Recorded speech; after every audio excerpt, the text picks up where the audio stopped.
Cyber আইনে দায়ের হওয়া স্পেস অফেন্স সম্পর্কিত মামলাগুলো দ্রুত প্রত্যাহারের সিদ্ধান্ত নিয়েছে সরকার।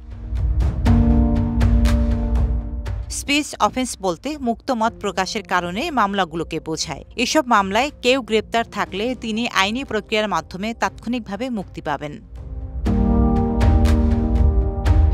আজ সোমবার গণমাধ্যমে পাঠানো এক সংবাদ বিজ্ঞপ্তিতে এ তথ্য জানানো হয়েছে। তথ্য যোগাযোগ প্রযুক্তি আইন ২০০৬, ডিজিটাল নিরাপত্তা আইন ২০১৮ এবং সাইবার নিরাপত্তা আইন ২০২৩-এর অধীনে চলতি বছরের আগস্ট পর্যন্ত দেশের ৮টি সাইবার ট্রাইব্যুনালে মোট ৫,৮১৮টি মামলা চলমান।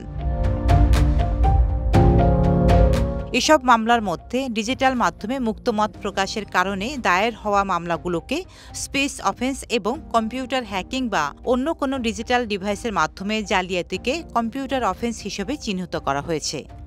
ডেস্ক রিপোর্ট, সাম্প্রতিক দেশকাল।